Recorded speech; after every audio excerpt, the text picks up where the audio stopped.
जब जब जो होना है तब तब सो होगा। शायद यह बात आईएएस बन चुकी खुशी को मालूम थी। यही कोई मध्य प्रदेश के भोपाल में शाम हो रही थी। खुशी एक 22 वर्षीय लड़की अपनी मालकिन के घर खाना बना रही होती है। जो दरअसल खुशी पढ़ाई के साथ साथ लोगों के घर खाना बनाने का काम करती थी। उसकी इच्छा आईएएस बनने की थी।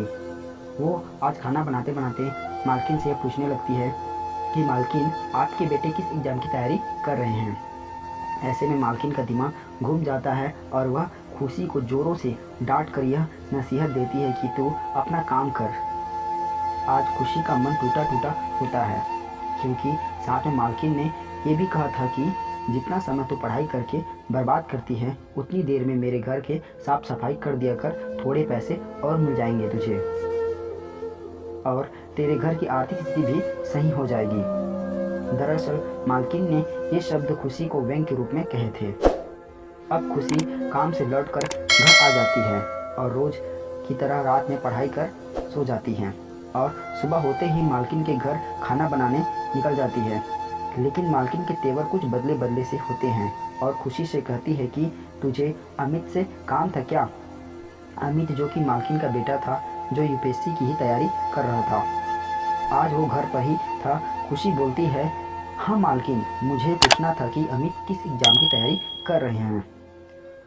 मालकिन कहती है, झट से तू आज काम कर, आज रात यहीं रुक जा और अमित से अपनी पढ़ाई की बात भी कर लेना और मेरे एक काम भी कर देना।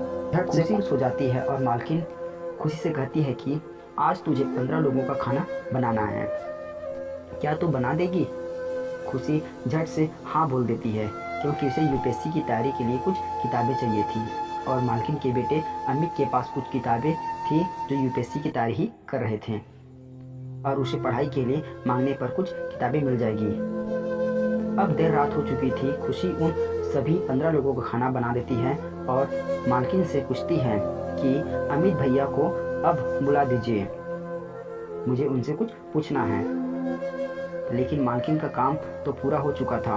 वो खुशी से वो सारे काम करवा लेती है और झूठ बोलती है कि अमित तो अपने दोस्तों के घर गया है और वह शायद आज न लौटे। अब खुशी दुख में बदल जाती है, क्योंकि खुशी के पास यूपीएससी की तैयारी के लिए जितनी किताबें थी वो पहले ही पढ़ चुकी थी और इस महीने उसके पास इतना पैसा नहीं बचा था कि वह और किताबें खरीद सके। तभी अंदर से आवाज़ आती है। अमित अपनी माँ को आवाज़ देकर वह खुशी के सामने बाहर आ जाता है। अब मालकिन का झूठ सामने आ जाता है और वह अमित से बोलती है कि बेटा, तू तो अपने दोस्तों के साथ गया था ना, और बात को खुद से ही काटते हुए अपने झूठ पर पर्दा डालते हुए बोलती है, अब बेटा, खुशी तुझसे पढ़ाई के बारे में कुछ पूछना चाहती है। अब अमित खुशी से कहता है, क्या पूछना है। इस पर खुशी अमित को बताती है कि वह भी यूपीएससी की तैयारी कर रही है, लेकिन उसके पास इतना पैसा नहीं कि वह कोचिंग ज्वाइन कर और किताबें खरीद सके, और पूछती है कि आप मुझे बताइए कि मैं तैयारी कैसे करूं। इस पर अमित खुशी को और समझाते हुए बोलता है कि अरे, तू यूपीएससी की तैयारी में कहाँ फंस गई। ये बहुत बड़ा एग्ज़ाम होता है, पता है तुझे। बड़े बड़े कॉलेज के पढ़ने वाले लोग के साथ कंपटीशन होता है, तू नहीं कर पाएगी। क्या अपनी मजदूरी के पैसे किताबें और कोचिंग में बर्बाद कर रही है। इतना कहकर अमित अंदर चला जाता है और मालकिन भी खुशी को यह कहकर घर जाने को कहती है कि देख खुशी, घर में पहले से इतने लोग आए हुए हैं और अब सोने की जगह भी नहीं बची है। तू एक काम कर, तू अपने घर ही चली जा। अब रात के 11:30 बज रहे थे। रात में एक अकेली लड़की जो थक हार के घर आ जाती है। घर पहुंचते ही खुशी खूब रोती है, क्योंकि अमित ने खुशी को उसकी औकात जो बतला दी थी। अब खुशी इतनी थक चुकी थी कि उसका शरीर जवाब देने लगा था, लेकिन खुशी ने उसी रात प्रण लिया कि वह अमित के किए गए अपमान का बदला जरूर लेगी और यह दिखाएगी कि एक गरीब और छोटे कॉलेज में पढ़ने वाली लड़की भी आईएएस बन सकती है। खुशी उसी रात अपनी टाइम टेबल को बनाती है और यह सेट कर लेती है कि उसे रात में मालकिन के घर खाना बनाने के बाद रात में रोज़ाना 7 घंटे पढ़ना है और दिन में कम से कम 3 घंटे। ऐसे में खुशी अपने 10 घंटे का टाइम टेबल बना लेती है, लेकिन सबसे बड़ी समस्या किताबों की थी कि किताब के लिए पैसा कहाँ से आएगी। अब खुशी ने यह ठान लिया कि सुबह एक बार फिर से मालकिन के बेटे से किताब मांगेगी, क्या पता वे दे ही दे। और यह सोचकर वह सो जाती है और सुबह होते ही खुशी अपने टाइम टेबल के अनुसार 2 घंटे पढ़ाई कर मालकिन के घर पहुंच जाती है। लेकिन इतनी सुबह में मालकिन के बेटे अमित घोड़े बेच सो रहे होते हैं और अब वह मालकिन से कहती है कि मालकिन, आप कहो तो आपके यहाँ और कुछ काम कर दूँ, आपकी गाड़ी की साफ़ सफाई कर दूँ, बदले में मुझे 500 रुपये और दे दीजिए ताकि मैं पढ़ाई के लिए किताबें खरीद सकूँ। मालकिन भी आज खुश थी। उन्होंने बोला, एक काम कर, पैसे तो नहीं दे सकती तुझे, लेकिन अमित की किताबें तुझे दिला देती हूँ, तू पढ़कर जल्दी जल्दी वापस कर देना। अब खुशी की खुशी का ठिकाना नहीं रहता। अमित की माँ के कहने के अनुसार अमित खुशी को पढ़ने के लिए किताबें देना शुरू कर देता है। फिर वहाँ से खुशी अपनी पढ़ाई की गति दोगुनी कर देती है। जो किताबें अमित की अलमारी में पड़ी धूल के भेंट चढ़ रही होती है, उनका प्रयोग अब होने लगा था। अभी यूपीएससी के प्री परीक्षा में 4 माह बाकी थे और खुशी ने अमित की किताबें से सारा यूपीएससी की सिलेबस 4 महीने पहले ही खत्म कर दिया था, क्योंकि खुशी को किताबों का महत्व पता था। इधर अमित यूपीएससी से हटकर अपनी अलग ही दुनिया में मस्त था, लेकिन माँ को दिखाने के लिए वह खुशी को दी हुई किताबों के 2 से 3 दिनों के अंदर मांगने लगता था।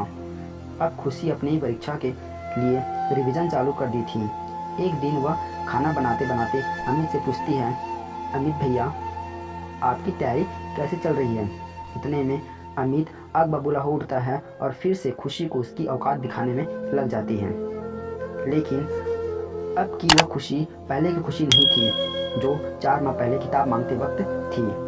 अमित पूरे रौब में फिर से खुशी को पूछता है कि यूपीएससी में कितने पेपर होते हैं। यह पूछता है और इस पर खुशी 2 मिनट में पूरे सभी का आंसर भी दे देती है। साथ ही पूरे सिलेबस को भी समझाकर अमित से अंतर्राष्ट्रीय संबंध के बारे में हाल में घटे कुछ मुद्दों पर प्रश्न पूछती है। लेकिन अमित को ये तो दूर दूर तक करंट अफेयर की जानकारी नहीं थी। वह बात को घुमाते हुए खुशी को औकात दिखाने की कोशिश करता है और वहाँ से निकल लेता है। अब धीरे धीरे समय बीत जाता है और यूपीएससी का प्रारंभिक परीक्षा आ जाती है और खुशी उस प्रारंभिक परीक्षा पास कर लेती है, लेकिन अमित परीक्षा पास नहीं कर पाता और यह बताता है कि उसने तो यह परीक्षा दी ही नहीं। लेकिन खुशी तो पास थी, पर यह बात अमित और मालकिन के सामने नहीं बताती कि अमित अब की बार परीक्षा ही नहीं दी है। अब बारी था मेंस एग्ज़ाम की। अब खुशी दोगुनी मेहनत में लग जाती है और मेंस की परीक्षा में भी सफल रहती है। अब वह इंटरव्यू का इंतज़ार करने लगती है, लेकिन जिस दिन इंटरव्यू का दिन था उसी दिन मालकिन ने जोर देकर खुशी को काम पर बुलाया था और यह भी कहा था कि आज तू नहीं आई तो तुझे फिर भी आने की ज़रूरत नहीं पड़ेगी। खुशी का तो यह तय था कि उसे तो यूपीएससी की बिल्डिंग में इंटरव्यू के लिए जाना था। इंटरव्यू खत्म हो जाता है। अब इधर मालकिन खुशी को काम से निकाल देती है। अब खुशी अंतिम परिणाम का इंतज़ार करती है। तभी यूपीएससी का रिजल्ट आ जाता है और खुशी को यूपीएससी में 369वीं रैंक मिलती है। जी हाँ, खुशी ने 369वीं रैंक सिक्योर कर ली थी। अब खुशी का ठिकाना नहीं था। एक काम वाली लड़की यूपीएससी की परीक्षा पास कर आईएएस बन चुकी थी।